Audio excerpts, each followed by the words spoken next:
Bonjour à tous, donc aujourd'hui on va parler de programmation fonctionnelle. Moi je m'appelle David Sferusa, je m'occupe de la R&D chez Startup Palace, donc une entreprise nantaise, et je suis aussi doctorant en génie logiciel à l'université de Nantes. Là c'est juste pour vous faire la petite présentation et on va pas parler de trucs très complexes. Le but de ce talk c'est de faire une initiation à la programmation fonctionnelle pour comprendre ce que c'est. Parce qu'en fait, le titre que j'ai mis là, c'est parce qu'en fait quand Java 8 est sorti, il y avait des lambda fonctions qui ont été introduits en Java 8. Et là, il y a plein de gens qui se sont dit, trop cool, il y a des fonctions lambda, je peux faire de la programmation fonctionnelle. Regardez, et puis en fait, ils mettaient du code où c'était pas du tout en lisant, on voyait que c'était pas le bon paradigme en fait. Et du coup, c'était pour préciser qu'est-ce que c'est lambda fonction, qu'est-ce que c'est la programmation fonctionnelle. Du coup, si on commence comme toute chose par chercher sur Wikipédia, en fait, on tombe sur cette définition. Donc, la programmation fonctionnelle, un, c'est un paradigme de programmation qui est déclaratif. Donc le mot déclaratif est assez important ici. Et on va programmer avec des expressions. Donc j'ai mis déclaratif et expression en gras parce que c'est vraiment les deux termes importants de cette définition. On va revenir dessus dans la suite de la présentation. Euh, Juste pour dire, vous en avez sûrement entendu parler, j'imagine c'est pour ça que vous êtes là, c'est de plus en plus populaire. Alors j'ai mis pour la petite blague ce tweet que je trouve assez amusant, qui dit, comme toute chose, hein, on fait de l'ingénierie, hein, il n'y a pas une solution miracle à tout, donc la programmation fonctionnelle, ça marche pas si jamais vous voulez avoir plus de bugs ou avoir des trucs plus durs à maintenir ou à comprendre. Donc bon, c'est pas une solution miracle, j'imagine. Du coup, je vais revenir sur le mot déclaratif. Ce qu'on dit déclaratif, c'est un petit peu par opposition avec impératif. Ce qu'on appelle la programmation impérative, c'est on va utiliser différentes instructions pour décrire notre programme, et ces instructions vont changer l'état du programme. Donc c'est une liste d'instructions qui sera exécutée, qui va modifier de la mémoire. Ce qu'on appelle déclaratif, c'est une nuance, hein, c'est pas genre soit l'un soit l'autre, il y a des fois des nuances, mais ce qu'on appelle déclaratif, c'est on va plutôt exprimer la logique de ce qu'on veut, qu'est-ce qu'on veut. Et puis on va pas forcément exprimer comment ça se passe pour que l'ordinateur il obtienne ce qu'on veut, on va vraiment décrire ce qu'on veut. Si je fais une petite analogie, si je veux par exemple organiser un barbecue, j'ai besoin d'aller acheter des merguez, j'ai besoin d'acheter des bières par exemple, eh bien je peux ordonner à quelqu'un d'aller chercher tout ça au supermarché en lui donnant des instructions très très précises en disant tu vas au supermarché, tu vas faire 14 pas dans l'allée, après tu vas tourner à droite, faire 14 autres pas, ramasser un truc. Là c'est très impératif, je lui donne une série d'instructions et puis il va faire ce que je veux. Si j'y vais de manière plus déclarative, je vais juste dire il me faut des merguez, il me faut des bières, telle marque, etc. Et je ne vais pas m'occuper de comment la personne qui fait les courses va vraiment faire les courses parce que je considérais qu'elle sera suffisamment intelligente pour le faire de manière efficace et ça m'ira très bien. Et du coup, là c'est un exemple un peu rigolo, mais le principe c'est que pour écrire des programmes, ça peut être utile. Mais c'est pas grave si c'est très abstrait, on va revenir dessus un peu par la suite. Avant d'attaquer le vif du sujet, on a aussi fonction lambda qui est dans le titre. Qu'est-ce que c'est les fonctions lambda? Donc vous voyez là j'ai mis des petits exemples. Le premier truc c'est une fonction en JavaScript. Donc là c'est assez trivial, je déclare une fonction. Cette fonction elle renvoie son seul paramètre plus 1. Donc voilà. En deuxième expression j'ai une fonction lambda. Et donc là en fait c'est quasiment la même chose, elle va faire la même chose. La seule différence c'est que vous voyez j'ai mis var nom de la fonction égale, et puis là j'ai une fonction anonyme. Les fonctions lambda, c'est un peu comme les fonctions anonymes.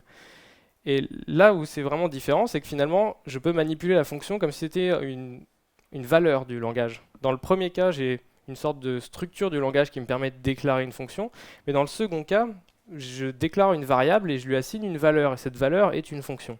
Et ça, c'est une fonction lambda. J'ai mis un troisième exemple où en fait là on utilise l'ECMAScript un petit peu moderne pour écrire exactement la même chose, mais c'est la même chose que la ligne d'avant, c'est juste que c'est plus joli. On reverra cette écriture-là qui est plus lisible dans les exemples parfois. Donc voilà, là on survole toujours le sujet. J'ai encore une petite slide où je voulais parler de lambda calcul. C'est un truc qui est assez intéressant. Là on est sur l'aspect théorique en fait, c'est que quand l'informatique a été créée, vous avez sûrement entendu parler de Alan Turing qui est un petit peu à l'origine de tout ça. Il y a eu en parallèle d'autres mathématiciens qui se penchaient sur des questions similaires, notamment Alonzo Church, qui a développé le lambda calcul. Et en fait, on a prouvé que c'était un peu équivalent à la machine de Turing. Donc je ne vais pas en parler plus, mais l'idée c'est de dire toute l'informatique découle de ces théories-là. Une grosse partie des langages de programmation qu'on utilise, comme je sais pas, C, Java, ce genre de choses, sont assez proches du modèle de la machine de Turing, où en fait on a des instructions qui vont modifier un état. Par contre, le lambda calcul, lui, a donné lieu justement à tous les langages de programmation fonctionnelle. Tout ça est basé en fait un peu sur le lambda calcul avec plus ou moins de distance, mais c'est basé là-dessus. Donc c'est un peu équivalent, c'est-à-dire que ce qu'on peut exprimer d'un côté, on peut sûrement l'exprimer de l'autre, mais la différence de paradigme a pas mal d'avantages et c'est de ça dont on va parler aujourd'hui. J'ai juste mis, les slides sont déjà en ligne si vous les voulez, j'aurai le lien à la fin, et j'ai mis un petit lien là vers une présentation qui montre un peu le lambda calcul quand on connaît un peu JavaScript, ce que ça donne. Donc je reviens pas sur les notations parce que ça va pas nous servir, mais voilà, c'est intéressant pour la culture G, je pense. Donc on rentre dans le vif du sujet. Avant d'attaquer, pourquoi est-ce que la programmation fonctionnelle, on aurait envie de l'apprendre finalement? Parce que ça, je pense que c'est la petite slide qu'on voudrait voir dans toutes les confs, c'est à quoi ça sert, tout ce truc, avant d'en parler. L'idée qui est intéressante là-dedans, c'est qu'on va voir une nouvelle manière d'imaginer ces programmes, de penser ces programmes. Et ça, c'est cool parce que ça nous permet de sortir un petit peu de notre zone de confort, de se poser d'autres questions que celles qu'on va se poser d'habitude. C'est un petit peu comme si vous prenez, je sais pas, des chiffres romains et que vous voulez faire des multiplications, c'est compliqué. Si vous prenez des chiffres arabes qui sont pourtant la même chose et que vous faites des multiplications, bah ça se passe mieux, c'est plus facile à faire à la main. Bah là, c'est un peu la même chose. On a deux manières de penser le même truc. Et peut-être que connaître ces deux manières-là, ça nous fera nous poser des questions différentes qui feront un meilleur résultat.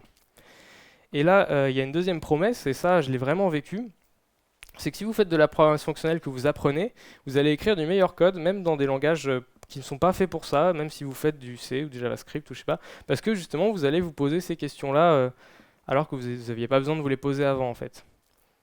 J'ai un peu différencié en bas, j'ai les langages dits de programmation fonctionnelle parce qu'ils sont basés vraiment pour marcher, pour fonctionner correctement avec ce paradigme. Donc il y a par exemple Haskell, Scala, Erlang, mais il y en a d'autres.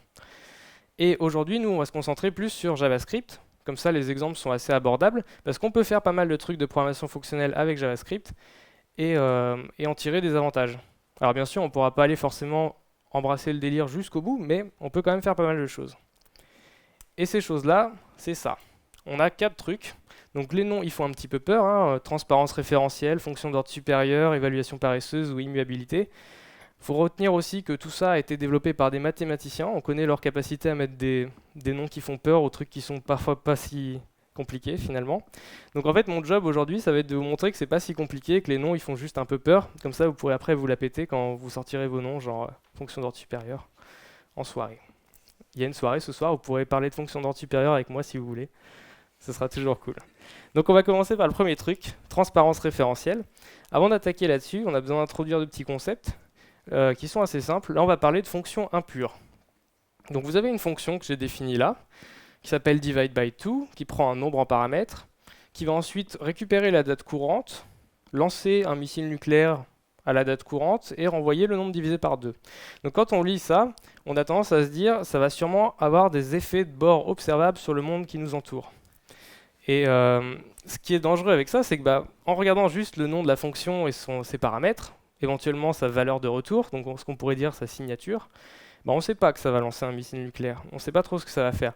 Donc là, c'est un exemple marrant, mais en vrai, ça pourrait faire des accès au disque, ou on ne sait pas trop en fait. Et donc, il faut faire attention parce que ces effets de bord-là, ils ne sont pas déclarés. Ils se produisent, mais bon, on ne sait pas. L'inverse, c'est du coup les fonctions pures.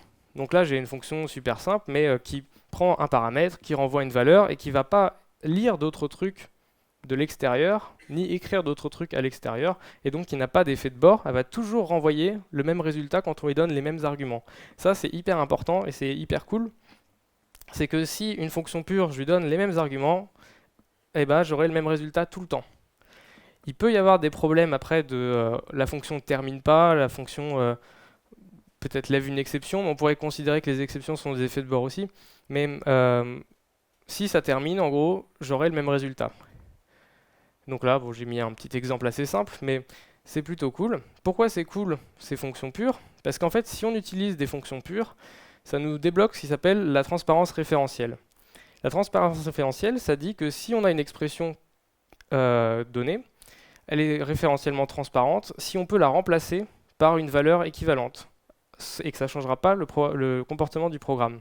Donc concrètement, là si j'ai add 5-4 dans mon programme, je peux le remplacer, ce truc-là, par le résultat de l'appel de ma fonction, et ça ne changera pas le comportement du programme. Ça changera sa maintenabilité, peut-être que j'aurai plus de trucs qui sont variables, ça posera peut-être plein d'autres problèmes, mais en termes de raisonnement, c'est exactement comme quand on raisonne sur des équations physiques ou mathématiques. Vous pouvez dire, bah, ce bout d'expression, je le mets dans une variable, j'utilise la variable pour réduire un peu la taille de mon équation, parce que j'ai des petits bouts à côté qui sont définis, plutôt que de tout écrire à chaque fois. C'est un petit peu comme on a le droit de développer ou de factoriser des expressions mathématiques, bah là c'est un petit peu la même chose. Sauf que si vous avez des effets de bord dans vos fonctions, vous ne pouvez pas juste remplacer l'appel de la fonction par sa valeur de retour, parce que en plus de générer la valeur de retour, l'appel de la fonction, il va faire des effets de bord. Et donc on ne peut pas. Mon conseil là-dessus, c'est que si vous construisez vos programmes en mettant un maximum de fonctions pures, vous allez pouvoir exprimer votre logique métier de manière super fiable et testable. Le testable, c'est parce que à chaque fois que je donnerai les mêmes arguments à mes fonctions pures, j'obtiendrai les mêmes résultats. Donc c'est super facile d'écrire des tests automatisés là-dessus. J'ai pas besoin de faire des mocks ou des trucs comme ça où je vais simuler le monde extérieur parce que je sais que ma fonction va aller interagir avec lui. Et c'est toujours plus galère à faire et un peu plus casse-gueule. Sauf que bah, on a quand même besoin des effets de bord parce que si on n'a pas d'effets de bord, le programme il sert à rien en fait. Tout se passe dans sa tête ou je sais pas, mais du coup on a besoin des effets de bord. Et là l'idée c'est de dire bah, on peut les isoler. On peut avoir des fonctions qui sont pures, qui vont traiter un maximum de choses. Et quand on a besoin des effets de bord, on a d'autres fonctions qui font les effets de bord. Mais au moins on sait où elles sont, on sait qu'il faut faire attention avec celles-là, et on sait qu'on n'a pas mélangé de la logique métier à l'intérieur de tout ça. Donc là je vous ai expliqué le premier concept. On va revenir dessus, parce qu'en fait l'ordre n'est pas anodin, c'est parce que à chaque fois que je vous en montrerai un nouveau, en fait, on reverra un peu des applications du truc précédent, comme ça c'est un peu plus concret. Donc c'est bon pour la transparence référentielle. On va voir maintenant les fonctions d'ordre supérieur. Ce qu'on appelle les fonctions d'ordre supérieur, c'est des fonctions toutes classiques, mais qui vont vérifier une des deux propriétés ou les deux. Et ces deux propriétés, c'est soit elle prend en paramètre une ou plusieurs fonctions, soit elle renvoie une fonction comme résultat. Donc en fait, c'est une fonction qui va pouvoir manipuler des fonctions d'une manière ou d'une autre. J'ai un petit exemple ici. Ma première fonction qui s'appelle applyTwice prend deux paramètres, un truc f et un truc x, et elle renvoie f de x. Donc là, on devine que f, du coup, ce sera une fonction et x, ce sera une valeur qu'on va lui passer. Donc comme applyTwice prend une fonction en argument, applyTwice est une fonction d'ordre supérieur. Elle renvoie par contre une valeur classique, donc c'est quand même une fonction d'ordre supérieur puisqu'elle prend une fonction en argument. Pour poursuivre mon exemple, j'ai une petite fonction qui multiplie un nombre par 3, qui s'appelle times3. Et vous voyez en bas, je fais un appel de ma première fonction en lui passant times3, mais je ne mets pas times3 avec des parenthèses, c'est-à-dire que je ne suis pas en train d'appeler times3, je suis en train de vraiment de passer à applyTwice la fonction times3. C'est ça qui est fondamental, c'est pas la même chose que de l'appeler. C'est dans le corps de applyTwice qu'on va appeler times3 plusieurs fois, parce qu'on fait f de x, sauf que f ici ce sera times3 et x ce sera 7. Donc vous voyez en dessous j'ai mis en commentaire les différentes étapes de résolution de cette expression, de réduction de cette expression pour à la fin arriver au résultat final qui est 63. Mais ce qui est intéressant c'est que je peux remplacer mon expression par n'importe lequel de ces commentaires et comme mes fonctions sont pures, eh ben, ça ne change pas le comportement du programme. Parce qu'il y a la transparence référentielle, souvenez-vous. Mais à quoi ça sert tout ça? Pourquoi est-ce qu'on utilise des fonctions d'ordre supérieur à part pour rendre des trucs compliqués? C'est parce que en fait, ça nous permet de séparer les différents comportements, les différentes fonctions de notre programme. En fait, on va dire chaque fonction a un but et un seul, pas 14, un seul. Et donc, on va pouvoir créer des fonctions simples qui font une seule chose, et puis créer des fonctions complexes qui font plusieurs choses, mais qui sont basées sur ces fonctions simples. On va pouvoir les composer entre elles. Ce GIF est phénoménal, je trouve, je l'adore. Parce que du coup, c'est exactement ça. On a des briques de Lego, on les assemble, ça fait une nouvelle brique de Lego, et puis on peut l'assembler aussi avec d'autres, et ça fait une nouvelle brique de Lego. Ça s'arrête jamais. Et du coup, on va quand même s'arrêter, et puis on va parler d'un petit exemple. Pour que ce soit plus parlant, on va manipuler des tableaux en JS avec l'API des collections qui est dans JavaScript, et j'ai mis aussi des petits poneys comme exemple, parce que c'est fun. Donc notre exemple commence par les petits poneys, où on a un tableau de poneys. Donc chaque poney en fait est représenté par un objet qui contient son nom, sa couleur et sa capacité à voler ou pas. Parce que certains poneys ont des ailes, d'autres non. Enfin, je vous renvoie à My Little Pony, My Friendship is Magic si vous voulez voir plus là-dessus. Ce qu'on va vouloir faire de ça, c'est obtenir une liste où chaque objet de poney sera remplacé par une chaîne de caractères qui sera formatée de la manière suivante. On aura son nom et ensuite entre parenthèses on aura sa couleur. Ça, c'est bon, c'est un cas un peu simple, mais c'est un exemple assez. C'est des trucs finalement, ce phénomène-là, on retrouve assez souvent dans la vraie vie parce que c'est des trucs qu'on veut faire, manipuler des objets, les transformer, etc. Donc concrètement, ce qu'on veut faire, c'est écrire une fonction qu'on appellera ici displayPonies, qui prendra nos poneys en paramètres et puis qui renverra un tableau de chaîne comme ce qu'on voit là. Donc ça, c'est l'objectif, c'est le contrat. Maintenant, comment on va faire cette fonction? La manière la plus naïve, enfin naïve pas dans le sens péjoratif, mais la plus simple, parce que c'est souvent ce qu'on voit en cours ou les tutos ou les trucs comme ça, c'est on va utiliser tout simplement une boucle for pour parcourir notre tableau. Donc ici, j'ai implémenté displayPonies en commençant par faire une boucle for qui itère sur le tableau des poneys, et pour chaque case, qui va remplacer le contenu de la case par la chaîne préformatée, du coup, comme je la veux. Et à la fin, on renvoie le poney. Donc ça marche bien, on a le résultat qu'on veut. Le seul problème, les deux seuls problèmes, enfin il y en a peut-être d'autres d'ailleurs, mais bon, ceux dont je vais parler aujourd'hui, c'est que en fait en 1 on a des effets de bord, c'est-à-dire que je reviendrai un peu dessus tout à l'heure, mais ici on passe un tableau de poney en paramètres qui contient des objets, et puis en fait on va modifier ce tableau, les cases de ce tableau, et on va le renvoyer. Mais en fait quand on fait ça en JavaScript, on va aussi modifier le tableau qu'on a passé en paramètres à la fonction. Donc ça veut dire quand j'appelle ma fonction displayPonies, si après j'affiche ce que j'ai passé en paramètre à displayPonies, bah en fait ça aura changé alors que je l'ai juste passé en paramètre. Donc c'est bon, il y a un effet de bord qui se produit là-dessus. Je reviendrai là sur ce genre de truc un peu plus tard quand on parlera d'évaluation paresseuse. Le deuxième truc qui est pas cool, et c'est là qu'on va se concentrer, sur celui-là maintenant, c'est qu'on mélange deux comportements là-dedans. On explique comment itérer sur un tableau et on explique comment transformer une case. Donc en fait, itérer sur un tableau, c'est pas du tout de la logique métier. Parce que c'est pareil pour tous les tableaux. Bon, il peut y avoir des spécificités dans certains cas, mais bon, c'est pas vraiment de la logique métier. Par contre, transformer une case du tableau, là, c'est de la logique métier dans notre cas. C'est ce qu'on veut faire, c'est la fonction de notre programme. Donc, qu'est-ce qu'on peut faire pour résoudre ça? Il existe en JavaScript la fonction array.map, donc qui est disponible sur tous les tableaux que vous manipulez en JavaScript. Je crois que c'est depuis ES5. Enfin, bref, ça, c'est vraiment supporté par beaucoup de navigateurs. Vous aurez des problèmes si vous utilisez des navigateurs qui ne supportent pas ça, quoi. Ce sera le cadet de vos soucis. Du coup, je réimplémente ma fonction displayPonies en utilisant cette fois-ci la technique avec le array.map. Donc première étape, j'ai défini une fonction de transformation qui prend en paramètre uniquement un poney et qui va renvoyer la chaîne de caractères formatée comme je le veux uniquement pour un poney. Et ensuite, sur le tableau des poneys, j'appelle map et je lui passe cette fonction de transformation. Et ensuite, map va se charger d'appeler cette fonction de transformation sur tous les poneys du tableau. Et donc c'est cool parce que map gère l'itération pour nous et nous, on lui explique comment faire la transformation. Une manière plus lisible d'écrire ça, avec la notation ES6 ou 2015, je ne sais jamais lequel il faut dire, c'est comme ça. C'est exactement la même chose, sauf que j'utilise la notation des arrow functions où du coup j'ai la petite flèche. Et j'utilise des template strings pour créer ma chaîne de caractères, mais c'est la même chose, vous voyez, j'obtiens le résultat que je souhaite obtenir, donc ça c'est cool. Là, donc map c'est une fonction d'ordre supérieur parce que je lui passe une fonction en paramètre. Il y a un tableau, il n'est pas passé en paramètre, mais bon, il est comme on appelle map sur le tableau, c'est comme si. Et du coup, je lui passe une fonction en paramètre, donc c'est un truc d'ordre supérieur. Et c'est cool parce que ça nous a permis de séparer deux comportements, comment on itère sur le tableau et comment on transforme nos poneys. Il y a une autre fonction qui est chouette aussi dans l'API des collections de JavaScript, c'est filter, qui elle va servir à éliminer des choses d'un tableau. Donc là, dans cet exemple, je veux en fait garder uniquement les poneys qui ne savent pas voler. Les autres, je veux les enlever du tableau. Et le principe, c'est que filter prend une fonction, en paramètre. Cette fonction prend elle-même, du coup, un élément du tableau en paramètre et va renvoyer vrai ou faux. Si elle renvoie vrai, l'élément sera gardé dans le tableau. Si elle renvoie faux, il sera supprimé. Et à la fin, filter renvoie le nouveau tableau en résultat. Donc quand je fais ce code-là, j'obtiens du coup un tableau avec uniquement Applejack, qui est le seul poney qui ne s'est pas volé dans ma liste.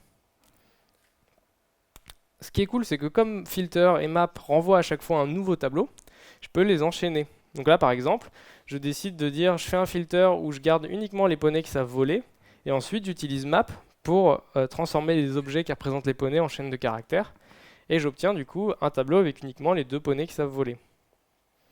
Donc ça c'est plutôt chouette, ça nous permet en fait de manière assez lisible, on comprend ce que ça fait en fait. Je ne sais pas si ça vous parle ou pas ce genre de notation, mais par rapport à la boucle for de tout à l'heure, c'est plus facile, je trouve, quand on a un tout petit peu l'habitude, de comprendre ce qui se passe. C'est-à-dire que là, filter, on sait qu'on va éliminer des cases du tableau, map, on sait qu'on va les transformer.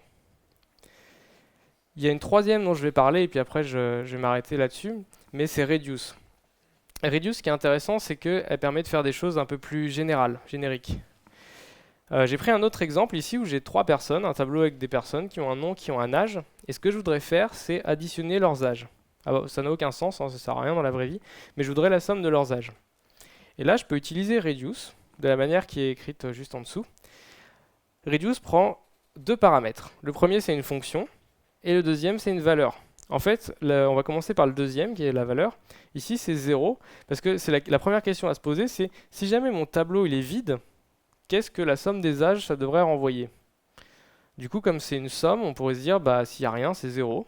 Donc je dis, bah, on commence à 0. C'est pour ça que le deuxième paramètre de reduce, c'est 0. Maintenant, le premier paramètre de reduce, c'est une fonction qui, elle, a 2 paramètres également. Elle a un premier que souvent on appelle l'accumulateur, et le deuxième, c'est la case courante. Et en fait, pour chaque élément du tableau, reduce va appeler cette fonction-là. L'accumulateur, ce sera au début notre valeur 0, qu'on a fixée avant, la valeur initiale. La case courante, ce sera le premier élément du tableau. Donc ici, ce sera l'objet qui contient Bruce qui a 30 ans. Et ensuite, on va exécuter du coup le corps de la fonction. Là, en l'occurrence, j'additionne le 0 avec l'âge de Bruce. Donc ça fait 0 plus 30. Et le résultat, c'est 30. Ce résultat, en fait, il est comme stocké. Il devient le nouvel accumulateur. On va exécuter cette fonction une deuxième fois, mais cette fois-ci pour la deuxième case du tableau. Donc la valeur courante, cette fois-ci, sera l'objet qui représente Tony. Et l'accumulateur, ce sera celui d'avant, ce sera 30. Et du coup, on va additionner 30 avec l'âge de Tony, 35, ça fait 65. Et ainsi de suite pour toutes les cases du tableau. Quand il n'y en a plus, le dernier résultat qu'on a obtenu, c'est le résultat de la fonction reduce. Donc à la fin, j'obtiens 91 parce que c'est la somme des âges des personnages ici. Ça peut paraître un peu étrange comme manière de faire, parce que finalement, on fait un peu comme si on faisait une boucle ici. Mais ce qui est cool, c'est que tout ça est assez pur en fait. On va pas faire d'effet de bord, on va pas modifier quelque chose, on va juste créer un nouveau tableau ou créer une nouvelle structure. Là, en l'occurrence, je crée une valeur numérique en itérant sur un tableau. Juste pour vous montrer que Reduce est plus général que Map et que Filter, c'est qu'il est possible de créer Map et Filter en utilisant Reduce. Donc là, vous pouvez lire si vous voulez relire les slides après en ligne. L'idée, c'est, je vais pas commenter toute l'implémentation, mais c'est assez trivial dans le sens où j'ai fait ça vraiment comme un bourrin. Ça se trouve, c'est pas implémenté exactement comme ça, mais le fait est que ça marche. Et donc, on peut créer map et filter avec reduce. Et je vais vous faire un petit récapitulatif de tout ça, parce que du coup, faut remettre un peu ça en perspective. Mes conseils là-dessus, en fait, c'est d'éviter d'utiliser les boucles. Parce que finalement, les boucles, vous allez facilement mélanger comment on itère sur le tableau et quelle transformation, quelle logique métier je veux appliquer. On va mélanger deux choses, donc déjà c'est pas très cool. Et puis l'autre problème, c'est que quand on fait une boucle, en fait, souvent on fait varier un truc qu'on appelle i ou un autre index, ou je sais pas, enfin on lui donne un nom, mais ce truc-là va faire 0, 1, 2, 3, jusque le nombre de cases du tableau. Le problème, c'est qu'en faisant ça, implicitement, on dit pour faire la case numéro n, tu dois avoir fait la case n-1, parce qu'il y a un ordre. Alors que quand on utilise map, par exemple, on lui dit on va transformer chacune des cases du tableau. À la fin, il y aura tout le même nombre de cases du tableau, on n'aura pas supprimé. Elles auront le même ordre, c'est juste qu'on les aura transformées. Et cette transformation, elle se fera de manière indépendante des autres cases. Parce que dans mes exemples que je vous ai montrés avant, j'avais pas besoin de savoir qu'il y avait d'autres poneys dans le tableau pour être capable de transformer un poney. Et donc finalement, avec map, on pourrait imaginer, alors c'est pas le cas en JavaScript, mais il me semble que c'est le cas dans d'autres langages qui sont capables de faire ces optimisations-là. On peut imaginer que si j'ai un gros tableau, je le coupe en 4, je file un quart du tableau à chaque processeur, où je fais des threads, et puis du coup, je fais mes transformations en parallèle, et à la fin, je recolle tous les morceaux dans le bon ordre. Et du coup, en faisant ça, j'ai une optimisation gratuite. Gratuite dans le sens où moi j'ai juste dit voilà ce que je veux faire, map décrit que je veux appliquer une transformation à chaque élément du tableau en regardant leur ordre et puis le nombre d'éléments au total. Et automatiquement, on est capable de faire une optime. Alors que si j'utilise for, l'ordinateur peut pas vraiment, dans certains cas il pourrait je pense, mais il peut pas tout le temps deviner qu'on n'a pas besoin des autres éléments dans notre truc, dans notre transformation. Donc mon map, j'ai dit, ça sert à transformer chaque élément indépendamment des autres en gardant leur ordre et leur nombre. On a aussi filter qui lui sert à supprimer des éléments, mais on va garder la valeur, on va pas changer la valeur des éléments qu'on garde, et on va pas changer leur ordre non plus. Et le dernier truc, c'est fold ou reduce. Alors j'ai mis fold parce que dans certains langages ça s'appelle fold, en JavaScript c'est reduce, mais c'est la même chose souvent. On va parcourir une structure de données, donc là le tableau, et puis à chaque fois pendant qu'on parcourt, on va créer une nouvelle structure de données. Dans mon exemple, c'était un entier, mais on pourrait imaginer recréer un nouveau tableau. On pourrait imaginer que pour chaque case du tableau, en fait, on crée 3 nouvelles cases d'un autre tableau. Et donc en fait, ces fonctions-là, il y en existe souvent plein d'autres dans des bibliothèques comme Lodash ou même tout simplement dans l'API classique et standard de JavaScript. Vous trouvez ça, mais je vous encourage à les utiliser parce que ça rend le code vachement plus lisible en fait. On comprend beaucoup mieux ce qui se passe et puis c'est des trucs qui sont souvent plus faciles à optimiser en termes de perf. C'est fini pour le deuxième point. On va parler maintenant d'évaluation paresseuse. L'évaluation paresseuse, c'est une des réponses à la stratégie d'évaluation. La stratégie d'évaluation, c'est un truc que chaque langage va devoir répondre. Il y a 2 questions là-dedans. Quand est-ce qu'on évalue les arguments d'un appel de fonction et quel type de valeur on va passer au corps de la fonction. Pour que ce soit plus concret, j'ai un exemple. Ici, j'ai un appel de fonction, donc j'appelle la fonction myFunction, et cette fonction, je veux lui passer une chaîne de caractères. Sauf qu'au lieu de lui mettre une chaîne de caractères littérale, j'appelle aussi une fonction qui s'appelle lower, qui va mettre en minuscule, une chaîne de caractères que je lui passe en paramètre. Donc là, vous voyez, j'appelle une fonction, et en lui passant en argument un autre appel de fonction. Bon, là, ça va, cet exemple est assez simple, mais les questions qu'on se pose, c'est quand est-ce qu'on va évaluer le lower de ma chaîne de caractères? Est-ce qu'on le fait directement à l'appel? Est-ce qu'on le fait plus tard? Et qu'est-ce que va recevoir le corps de myFunction comme valeur en fait de son paramètre? La première réponse à ce truc-là, c'est toute la catégorie d'évaluation stricte. L'évaluation stricte, ça dit on va évaluer le lower dès qu'on peut. C'est-à-dire dès qu'on arrive à exécuter l'appel de fonction, avant de rentrer dans le corps de la fonction qu'on appelle, on va d'abord s'assurer que tous ces paramètres ont été réduits le plus possible et donc les fonctions potentiellement qui sont là-dedans ont été évaluées. J'ai mis 3 types de valeurs qui peuvent ensuite être passées. Il y en a plus, mais c'est des subtilités, c'est des petites variantes. Mais en gros, les principales, c'est le call by value, où en fait, on va copier chacun des paramètres et les passer au corps de la fonction. Donc si le corps de la fonction ensuite fait n'importe quoi avec ces paramètres, les modifie ou les supprime ou je sais pas quoi, ça ne changera pas les valeurs ou les valeurs des variables qu'on lui a passées, mais au niveau de l'appel. C'est-à-dire que quand je rentre dans le corps de la fonction, j'ai copié-collé tous les trucs qui étaient en paramètres et puis je joue avec des copies. C'est l'inverse du call by reference où en fait ce que je passe c'est des références à ces objets. Donc ça veut dire que si depuis le corps de la fonction je me retrouve à les modifier, ils seront modifiés pour tout le monde, même en dehors de la fonction, même au niveau de l'appel de la fonction. Et le call by sharing, c'est le truc chelou qui est en JavaScript, qui en fait est un mélange des deux, où en fait on dit pour certains types on fait une copie, pour d'autres types on fait pas une copie. Donc c'est ce que je disais tout à l'heure quand il y a un effet de bord, quand on fait le truc avec la boucle for, c'est que pour les tableaux qui sont des objets, en fait on fait du call by reference. Donc ça veut dire que si dans ma fonction je le modifie, il sera modifié pour tout le monde. C'est pas très cool. L'autre catégorie, c'est l'évaluation non stricte, ou l'évaluation paresseuse. Où là j'ai mis pareil il y a plein de variantes, mais j'ai mis les 2 principaux. Le truc qui s'appelle call by name, c'est on va prendre les valeurs des arguments telles quelles. Donc là en l'occurrence j'ai mon truc qui vaut lower de chaîne de caractères. Je le prends et je le copie-colle, je le substitue à chaque fois que dans le corps de la fonction j'utilise ce paramètre. Et je ne vais pas chercher à évaluer le lower, je vais juste le remplacer plein de fois dans le corps de la fonction. Ce qui veut dire que si jamais il n'est pas dans le corps de la fonction, je ne l'aurais pas évalué et il ne servira jamais. Ce qui veut aussi dire que si dans le corps de la fonction j'ai besoin de l'évaluer 14 fois, je vais l'évaluer 14 fois au lieu d'une seule fois. Et c'est à ça que répond le deuxième truc, c'est le call by need, où finalement on va faire exactement la même chose, sauf qu'on va évaluer le truc qu'une seule fois, et on va mettre en mémoire le résultat de cette évaluation. Et ce truc-là, du coup, ça marche uniquement si la fonction est pure, donc c'est pour ça qu'il y a souvent ça que dans les langages qui imposent la pureté.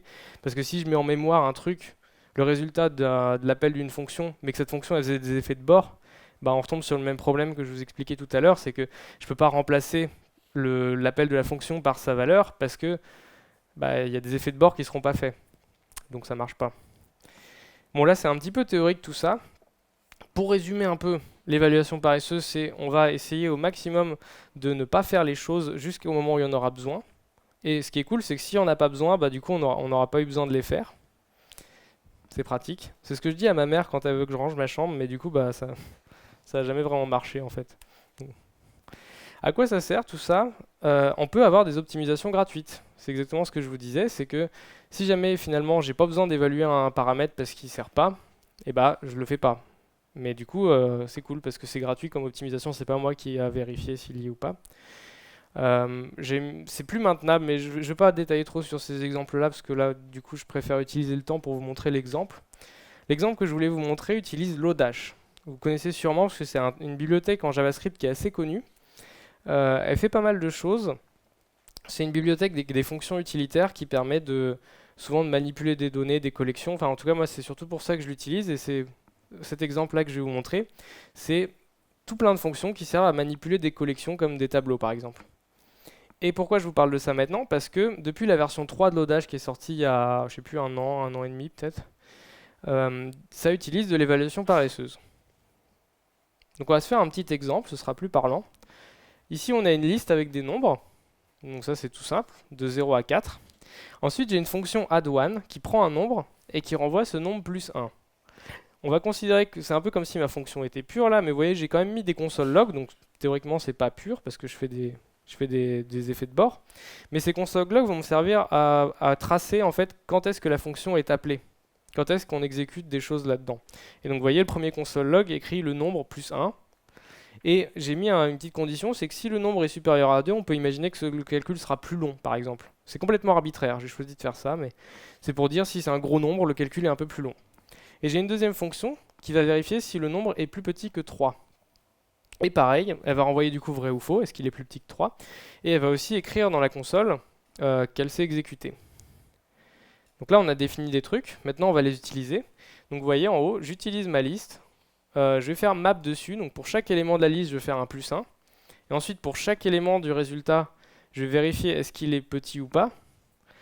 Et donc, je vais garder uniquement ceux qui sont petits.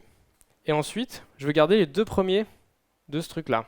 Donc, c'est un peu arbitraire, mais c'est pour vous montrer. Quand on regarde le résultat en console, on voit que j'ai d'abord fait tout le map. Donc, le map a itéré sur tout le tableau. J'ai fait mon add1 sur toutes les cases du tableau, y compris les dernières qui sont notées comme lentes. Ensuite, j'ai fait le filter sur toutes les cases résultantes. Je me suis posé la question du coup 5 fois. Et ensuite, j'ai pris comme résultat les deux premiers éléments du résultat final, du tableau final. Donc en gros, j'ai 1 et 2. Donc là, on a itéré 2 fois sur le tableau. C'est ce que quand je vous ai montré qu'on pouvait chaîner les maps filters, tout ça, ce que je vous ai pas dit, parce que je suis un petit menteur des fois, c'est que en fait, c'est cool, mais c'est vachement plus lisible. Mais en fait, on se retrouve à itérer plein de fois sur le même tableau pour faire toutes ces opérations. Et c'est exactement ce qu'on voit ici dans l'exemple. Sauf qu'avec Lodash, on peut faire la même chose et avoir des résultats plus intéressants. Vous voyez là ici, j'utilise la même chose. Alors, il y a juste en face, il y a le underscore entre parenthèses liste. En fait, je wrap ma liste dans le Lodash. Et à la fin, j'ai fait point .value pour l'extraire. L'autre différence, c'est que j'ai aussi fait point .take à la place de point .slice. Mais grosso modo, ça fait la même chose là dans ce cas-là. C'est juste on veut garder les deux premiers éléments de la liste et jeter le reste. Et bien en fait, dans ce cas-là, vous voyez le résultat de l'exécution. J'ai d'abord fait le map sur le premier élément, uniquement. J'ai fait le add1. Après, j'ai vérifié est-ce qu'il était petit. Oui. Ensuite, j'ai fait la même chose sur le deuxième. Il est aussi petit. Et du coup, comme je sais que je veux que deux éléments, bah, j'ai même pas besoin de continuer de le faire sur les autres parce que c'est gagné. J'ai déjà mon résultat, donc j'ai même pas besoin d'évaluer complètement le map pour vraiment produire un tableau du résultat complet. Avec une petite animation et sur un autre exemple, ça donne ça. Ici, je fais un filter d'un tableau de nombres. Donc ça en élimine certains, ça en garde d'autres. Et puis à la fin, je prends que les trois premiers. Et donc finalement, j'ai pas mal de calculs ici qui sont inutiles parce que je sais que je vais en garder que 3. Et du coup, avec l'évaluation paresseuse, ça donnerait ça, où je fais un petit peu les deux en même temps. C'est comme si je traversais tous mes calculs d'un coup et je parcours mon tableau qu'une seule fois. Et je le parcours même pas une seule fois en entier en fait. Et c'est cool parce qu'en fait, l'évaluation paresseuse, c'est ce qui nous permet de séparer à la fois la définition des calculs et leur exécution. C'est un petit peu la colle qui permet d'assembler les différentes parties d'un programme de manière efficace sans avoir à subir le fait que c'est des petites parties différentes du programme et que chacun doit finir son calcul avant de passer au suivant. Moi je trouve ça vachement plus maintenable. Dans la plupart des cas, ça fait même des optimisations. Il existe des cas où ça fait un petit overhead. Bon, je ne vais pas détailler là-dessus parce que là il reste que 5 minutes. Venez me voir à la fin si vous voulez qu'on en reparle. Le dernier concept qui est un peu plus rapide, c'est l'immuabilité. Ce qu'on appelle l'immuabilité, c'est pour un objet, c'est de dire on ne peut pas changer cet objet une fois qu'il a été créé, comme une constante en fait. Il y a des trucs qui sont muables en JavaScript. Si on prend les objets ou les tableaux qui sont des objets, du coup, là j'ai un objet, il a une propriété A et une B. Je crée une nouvelle variable qui a un alias où je lui fais une référence vers cet objet également. Et puis si vous voyez dans l'objet, je fais objet.a égale 2, donc je modifie une propriété de cet objet. Mais en fait, ensuite quand j'affiche mon objet, je l'ai modifié. Et quand j'affiche l'alias, je l'ai modifié aussi parce que c'était une référence uniquement. Alors, en ES6, il y a const qui a été introduit, mais const ne va pas résoudre ce problème du tout. Const va juste nous empêcher de changer la référence. Mais vous voyez, j'ai exactement le même exemple où j'ai juste remplacé les var par des const. Bah, j'ai le même problème, c'est-à-dire que là j'ai modifié mon objet en fait. C'est pas super cool parce que ça peut faire des effets de bord. Il y a un truc qui s'appelle immutable.js qui permet de manipuler des collections de manière immuable. Je dis des collections parce qu'on voit en bas il y a plusieurs types de structures de données. Ici on va se concentrer uniquement sur celle qui s'appelle map. C'est comme un objet map, c'est-à-dire on va associer des propriétés et des valeurs. Donc là vous voyez en ligne 1 je crée un objet, un map du coup. Alors c'est pas le même map que celui qu'on a vu tout à l'heure, ce qui est un M majuscule. Là c'est une structure de données, tout à l'heure c'était une fonction. J'ai un objet A, B, C qui a des propriétés A, B, C. Ok, j'ai créé mon map. Ensuite, je crée un deuxième map où je vais vouloir modifier le B pour lui donner une valeur de 50.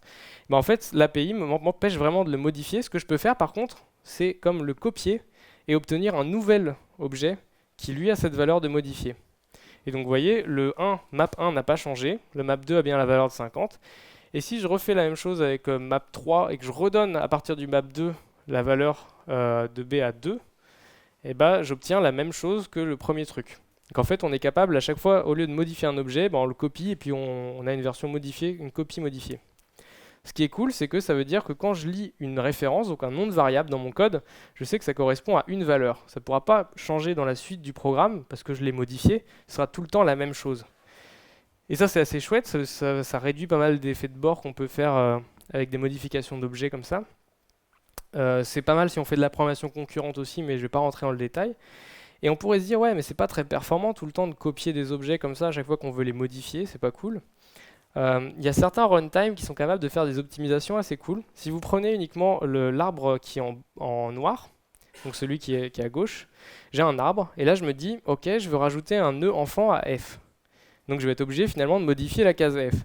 Sauf que si je le prends de manière immuable, ça voudrait dire je copie l'arbre, et ensuite je modifie pour rajouter mon nœud enfant à la case f, mais qui a été copié. Mais en fait, là, l'idée, c'est de dire, j'ai besoin de modifier f, donc je copie f, je le modifie en rajoutant le e.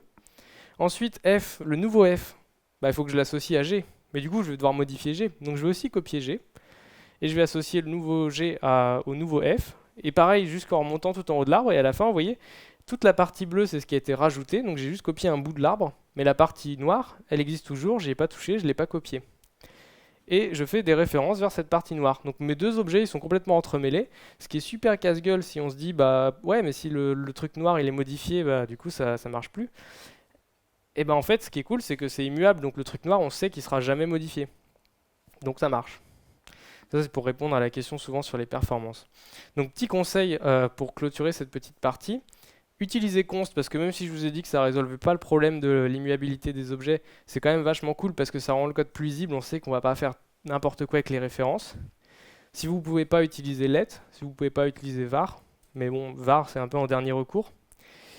Et si vous créez des API, ou quand je dis des API, ça veut dire que vous définissez des fonctions vous-même en fait, ou que vous en utilisez, c'est vraiment très plaisant d'avoir des trucs qui sont immuables et de ne pas utiliser des trucs muables. C'est-à-dire que là, dans l'exemple que je donne, j'ai les listes, je fais list.push 4, en fait j'ai modifié ma liste. Et en fait, le fait de modifier cette liste, ça veut dire que l'ordre là de mes deux trucs a vraiment de l'importance. On est vraiment dans une histoire impérative où j'ai des instructions qui sont exécutées dans un certain ordre, qui vont modifier un état qui ici est ma liste. Et non pas j'ai une expression où j'aurais dit liste 2 égale list.push 4. Là, j'aurais pas modifié la liste, j'aurais juste défini une nouvelle variable qui pointe vers une nouvelle version de ma liste. Donc c'est tout pour ces différents concepts c'est bientôt la fin de ma présentation. Donc là, l'idée, c'était de dire la programmation fonctionnelle, c'est ces concepts-là, mais c'est aussi d'autres choses. Mais sauf que ces concepts-là, on peut les appliquer en JS, donc c'est cool. Donc je vous encourage à le faire. Je vous encourage à tester. Au moins, l'exemple avec les tableaux est super facile à utiliser, parce que c'est des cas très courants qu'on utilise très souvent. Si vous voulez aller un peu plus loin, j'ai quelques références qui sont dispo. Le premier, c'est un papier académique qui explique pourquoi les fonctions d'ordre supérieur et l'évaluation paresseuse, c'est cool pour faire des programmes modulaires. Donc comme tous les papiers académiques, c'est super compliqué à lire, mais en fait pas vraiment, parce que si vous lisez juste l'abstract et l'intro, déjà ça vous a résumé le truc. C'est pas genre un teaser, c'est un résumé du truc. Donc je vous encourage à le faire. Le corps de toutes les parties du papier après sont parfois un peu compliqués. Le deuxième truc, c'est un bouquin sur JavaScript qui fait pas mal de petits essais en passant des fonctions, etc. et qui prend le temps d'avancer pas après pas sur ça, sur les fonctions d'ordre supérieur notamment. Et le dernier, c'est un article de blog qui parle de F#, mais ça marche pour tout, moi je connais pas F#, qui explique comment est-ce qu'un langage de programmation peut être prédictible, comment est-ce que le programme, on peut prédire son comportement, et qu'est-ce que le langage peut nous offrir comme possibilité pour qu'on puisse prédire le comportement du programme en le lisant. C'est super intéressant et assez accessible ce truc-là, donc je vous encourage à jeter un œil. Et c'est tout pour moi. Merci de votre attention.